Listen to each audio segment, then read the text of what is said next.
Hello welcome back to my YouTube channel. പ്രധാന കാര്യത്തിലൂടെ കടക്കും മുന്നേ ഇതെൻ്റെ പുതിയ ക്ലിപ്പാണ്. അടിപൊളിയല്ലേ? അതിനൊന്ന് അപ്രീഷിയേറ്റ് ചെയ്തുകൊണ്ട് നമുക്ക് ഇന്നത്തെ വീഡിയോ തുടങ്ങാം.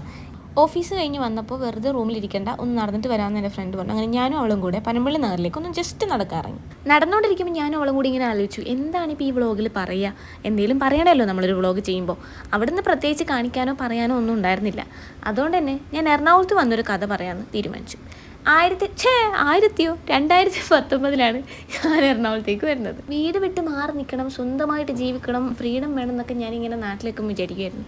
അപ്പോഴൊക്കെ വീട്ടിൽ നിന്ന് എങ്ങോട്ടെങ്കിലും മാറി നിന്നാൽ മതി എന്നുള്ളൊരു ചിന്തയായിരുന്നു മനസ്സിൽ. അതൊക്കെ മാറി മറിയാനധികം സമയമൊന്നും വേണ്ടി വന്നില്ല എന്നുള്ളതാണ് വേറൊരു സത്യം.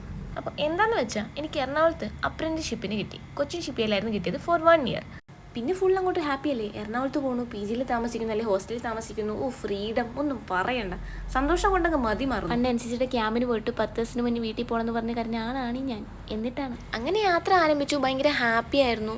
ബസ്സിലായിരുന്നു പോയിക്കൊണ്ടിരുന്നത്. എറണാകുളത്ത് എത്തിയപ്പോൾ എൻ്റെ ഉറക്കം അങ്ങോട്ട് ഞെട്ടി. വിൻഡോ കൂടെ ഞാൻ പുറത്ത് നോക്കിയപ്പോൾ വലിയ മെട്രോൻ്റെ പില്ലറുകൾ, മഞ്ഞ ലൈറ്റ്, അതിൻ്റെ ഇടയിൽ കൂടെ ബസ് ഇങ്ങനെ ഓടിക്കൊണ്ടിരിക്കുക. ഈ ഒരു കാഴ്ച എനിക്ക് ഭയങ്കര പേടിയുണ്ടാക്കി. മനസ്സിലിങ്ങനെ ഭയങ്കര ടെൻഷൻ, വയറിലൊക്കെ ഒരാളൽ, എന്തൊക്കെയോ ഒരു പ്രശ്നം. തീരുമാനം തെറ്റായിപ്പോയോ? വീട്ടിൽ തന്നെ നിന്നാൽ മതിയായിരുന്നു. അങ്ങനെ എന്തൊക്കെയോ ചിന്തകൾ മനസ്സിൽ കൂടെ അങ്ങോട്ടും ഇങ്ങോട്ടും പാഞ്ഞുകൊണ്ടിരിക്കുകയായിരുന്നു. അങ്ങനെ എറണാകുളത്തെത്തി. ചേട്ടൻ്റെ ഫ്രണ്ട് ഞങ്ങളെ പിക്ക് ചെയ്തു അവൻ്റെ വീട്ടിലോട്ട് പോയി. അവിടെയൊക്കെ അടിപൊളിയായിരുന്നു. പക്ഷെ പിന്നീട് അങ്ങോട്ടുള്ള ദിവസങ്ങൾ, എൻ്റെ ദൈവമേ, ആരോട് എപ്പോൾ ഈ കാര്യം പറയുമ്പോഴും അന്ന് ഞാൻ അനുഭവിച്ച ആ സെയിം തീവ്രതയിൽ, ആ സെയിം ഇൻറ്റൻസിറ്റിയിൽ എനിക്ക് ഈ ഫീലിംഗ് തോന്നാറുണ്ട്. ഏത് ഫീലിംഗാ?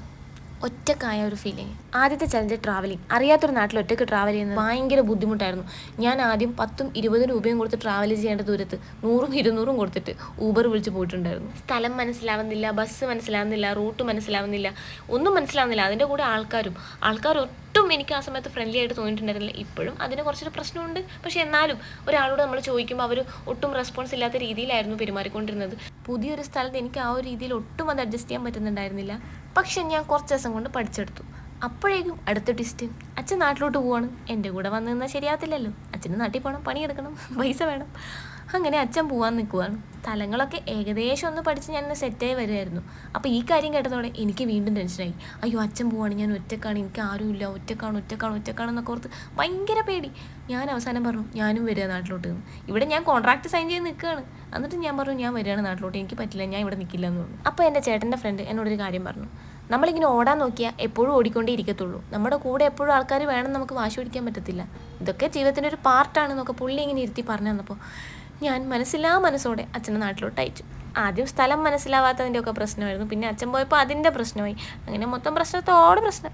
പിന്നെ കുറച്ച് നാൾ കഴിഞ്ഞപ്പോൾ, കുറേ നാൾ കഴിഞ്ഞപ്പോൾ പതിയെ കാര്യങ്ങളൊക്കെ ഒന്ന് ട്രാക്കിലാവാൻ തുടങ്ങി. സ്ഥലങ്ങൾ മനസ്സിലായി തുടങ്ങി, രീതികൾ മനസ്സിലായി തുടങ്ങി, ബസ്സുകൾ മനസ്സിലാക്കി തുടങ്ങി. പിന്നെ ആൾക്കാരോട് ചോദിച്ച് കാര്യങ്ങൾ ചെയ്യാൻ തുടങ്ങി. ഏറ്റവും നല്ല കാര്യം അതാട്ടോ, നമുക്കൊരു കാര്യം അറിയില്ലെങ്കിലോ അല്ലെങ്കിൽ മനസ്സിലായില്ലെങ്കിലോ ചോദിക്കാനുള്ള ആ ഒരു ധൈര്യം എനിക്ക് കിട്ടിയത് ഇവിടെ നിന്നാണ്. പണ്ടൊക്കെ ഞാനിങ്ങനെ ഒതുങ്ങിക്കൂടി നിൽക്കുമായിരുന്നു. ഒതുങ്ങിക്കൂടത്തില്ല, എന്നാലും ഈ ഒരു കാര്യത്തിലുള്ള മിടുക്കോ ചുറുക്കോ അതൊന്നും എനിക്കില്ലായിരുന്നു. ഇപ്പം എനിക്ക് എന്തെങ്കിലും മനസ്സിലായില്ലെങ്കിലോ എനിക്ക് എന്തെങ്കിലും ശരിയല്ലാന്ന് തോന്നിയാലോ എന്തായാലും എനിക്കത് ചോദിക്കാനുള്ള അറ്റ്ലീസ്റ്റ് ധൈര്യമെങ്കിലും. അങ്ങനെ ബസ്സിലിരുന്ന് കൊച്ചിയെ കണ്ട് പേടിച്ച, അച്ഛൻ പോകുമ്പോൾ പോണ്ടാന്ന് പറഞ്ഞ് കരഞ്ഞ, ഒരു സ്ഥലത്ത് പോവാൻ പേടിച്ചിരുന്ന ആ പെൺകുട്ടി ഇപ്പോൾ ഇവിടെ എത്തി നിൽക്കുകയാണ്. പാൽപ്പൊടി വാങ്ങുന്ന കടയിലല്ലാട്ടാ. ഇനി എന്നെ ഏത് സ്ഥലത്ത് കൊണ്ടുവിട്ടാലും ഞാൻ അവിടെ ജീവിക്കും. ആ ഒരു കോൺഫിഡൻസ് എനിക്ക് ഉണ്ടാക്കി തന്നത് കൊച്ചിയാണ്. അപ്പോൾ താങ്ക് യു, ടാറ്റാ.